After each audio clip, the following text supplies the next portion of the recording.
Cek. Halo semuanya, selamat datang di video pertama dari segmen terbaru dari hasil Timnas yang kita beri nama Timnas Corner. Jadi di dalam video ini, segmen ini kita akan membahas seputar informasi terupdate seperti biasa dari sepak bola Indonesia, khususnya Timnas Indonesia yang baru saja menunjukkan kiprahnya yang sangat luar biasa di kancah Asia dan juga dunia. Dan juga ini juga bertepatan dengan kemarin baru saja kita mengetahui tentang hasil drawing di putaran ketiga, di mana kita masuk ke dalam grup C bersama dengan Timnas Jepang, Timnas Australia, Timnas Cina, Timnas Bahrain, Arab Saudi. Dan ini merupakan tim yang cukup kuat ya bagi kita. Tapi kita harus sombong dulu sebagai bangsa Indonesia. Oke, jadi di video ini kita akan membahas dua pembahasan. Yang pertama adalah seputar tentang kekuatan dan juga kelemahan dari masing-masing tim di grup C ini.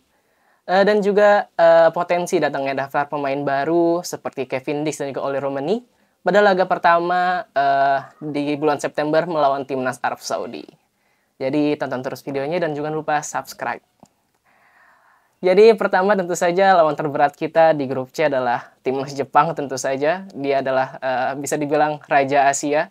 Dengan dia bisa menjadi juara bertahan di Piala Asia senior maupun di umur. Dan juga dia memiliki kelebihan dia bisa masuk menjadi tim nasional yang selalu masuk dalam setiap periode mewakili benua Asia di Piala Dunia. Tentu saja di pertandingan melawan Timnas Jepang tentu saja kita berharap hasil imbang. Atau mungkin kalau ada keajaiban kita bisa menang mungkin melawan Timnas Jepang. Oke, jadi Timnas Jepang tuh memiliki kekuatan utama yang pertama adalah kekompakan tim, di mana mereka emang tampil bukan secara individu, tapi dia tampil sebagai suatu kelompok. Mereka memiliki kekompakan sangat luar biasa, dan tapi juga tidak menghilangkan teknik individu yang mereka punya. Karena mereka juga memiliki pemain berkualitas tentu saja, seperti Mitoma dan juga Minamino dari Liverpool. Tentu saja untuk melawan Timnas Jepang, kita memerlukan defense yang kuat seperti Itzes dan lain sebagainya, yang mana kita juga sudah memiliki kualitas kedalaman skuad yang sangat baik. Dan gaya bermain dari Timnas Jepang itu adalah memanfaatkan 4 back, 5 gelandang dan 1 penyerang. Jadi di mana di sini mereka akan bermain secara penguasaan bola dan untuk menciptakan variasi penyerangan yang lebih baik. Tapi tentu saja kita memiliki kekuatan utama untuk mengalahkan Jepang dengan kekompakan kita juga. Dan juga atmosfer pertandingan di laga kandang di Gelora Bung Karno.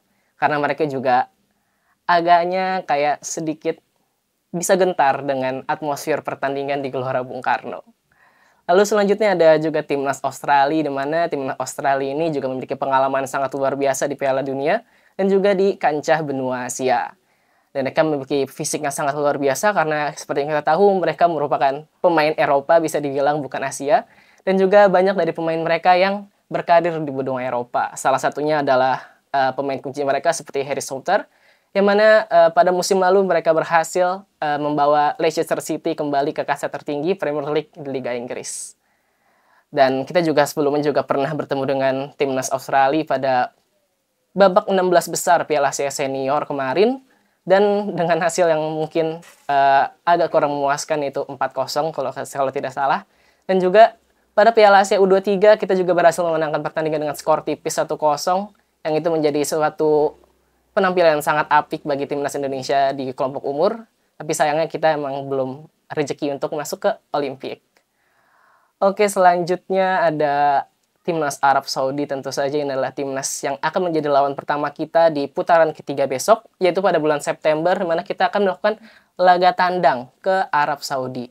Dan tentu saja ini merupakan suatu PR bagi kita, di mana kita memiliki masalah dengan tim Timur Tengah, di mana kita selalu tampil agak kurang memuaskan, yang mana pada putaran kedua yang lalu kita melawan Timnas Irak, selalu dikalahkan, dan juga di Piala Asia Senior juga dikalahkan oleh Timnas Irak. Dan tentu saja ini menjadi pengalaman berharga bagi para pemain untuk bisa meningkatkan performa mereka dalam lapangan. Tapi tentu saja ada yang menarik dari Timnas Arab Saudi ini, yang mana ada salah satu nama pemain mereka seperti Ali Al-Bulaihi, yang bisa dibilang ini adalah pemain paling tengil di dunia. Karena kita tahu kalau misalkan dia selalu mencari ribut dengan para pemain dunia untuk mengambilkan sorot dia. Seperti bisa dia pas itu berantem dengan Cristiano Ronaldo, Lionel Messi, Son Heung-min, dan lain sebagainya. Dan sangat menarik jika kita melihat nantinya Justin Hubner mungkin bisa berhadapan dengan pemain tengil satu ini. Lalu mungkin dua tim nasional lainnya yang bisa saja kita menangkan dalam pertandingan kandang maupun tandang, yaitu timnas Bahrain dan juga timnas Cina. Meskipun ya tentu saja kita tidak bisa menganggap remeh mereka karena kita adalah tim dengan ranking terendah pada putaran ketiga ini. Namun timnas Bahrain pada dasarnya merupakan tim yang saat ini paling possible atau paling bisa berpeluang kita kalahkan dalam putaran ketiga baik laga kandang maupun tandang.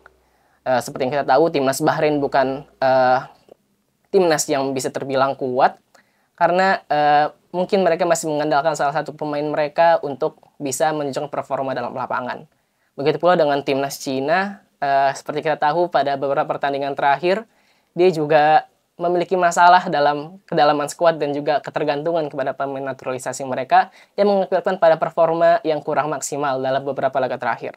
Tentu saja ini bisa menjadi celah bagi timnas Indonesia untuk mengamankan posisi setidaknya di peringkat 3 atau 4 klasemen untuk bisa maju ke putaran keempat yang akan menjadi laga yang akan menjadi penentuan bagi timnas Indonesia untuk bisa mengamankan asa mereka ke Piala Dunia.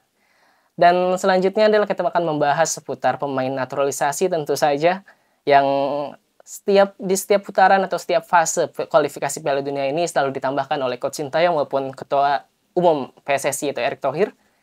Dan kemungkinan besar pada bulan September yang akan datang terdapat 2 nama pemain yang akan bisa masuk ke dalam radar timnas Indonesia senior. Yang pertama adalah pemain asal FC Copenhagen seperti Kevin Dix. Ini merupakan pemain yang sudah menjadi incaran Coach Sintayong dan juga timnas Indonesia senior sejak lama, bahkan sejak awal program naturalisasi digencarkan. Jadi tentu saja dengan tambahan skuad seperti Kevin Dix tentu saja bisa memperdalam kedalaman skuad kita untuk meningkatkan kualitas kita di dalam lapangan. Dan tentu saja Kevin Dix ini merupakan pemain yang sangat berpengalaman tentu saja karena dia juga bermain reguler bersama timnya di FC Copenhagen dan juga selalu bermain di Champions League atau UCL di Liga Eropa. Dan dia juga sudah punya pengalaman yang sangat luar biasa seperti berhadapan dengan pemain-pemain hebat seperti CR7, Lionel Messi, dan juga Haaland dari Manchester City. Tentu saja dengan menambahkan Kevin Dix ke dalam skuad timnas Indonesia senior khususnya pada laga pertama melawan timnas Arab Saudi di bulan September yang akan datang, datangnya Kevin Dix bisa menjadi memperbanyak variasi penyerangan kita dari sektor sayap kanan dan juga menambahkan daya dobrak dari timnas Indonesia senior. Dan selanjutnya juga yang tidak kalah penting adalah kedalaman skuad dari striker murni timnas Indonesia. Kabar terakhir timnas Indonesia juga akan menaturalisasi salah satu striker murni yang bernama Ole Romani yang sekarang berkarir di FC Utrecht. Pemain ini juga menjadi pemain yang sudah beberapa kali masuk ke dalam radar timnas Indonesia senior, namun sampai saat ini belum terdapat informasi resmi yang berkaitan dengan proses naturalisasi yang akan dia jalankan.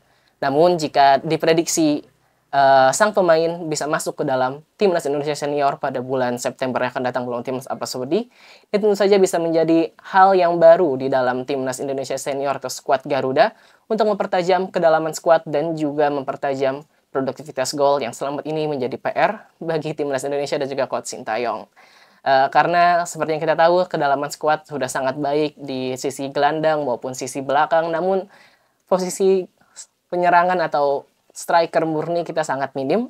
Oleh karenanya pada beberapa bulan terakhir juga terdapat salah satu pemain muda seperti Jens Reven yang masuk ke dalam timnas Indonesia senior dan proyeksi untuk bisa tampil debutnya pada laga September mendatang.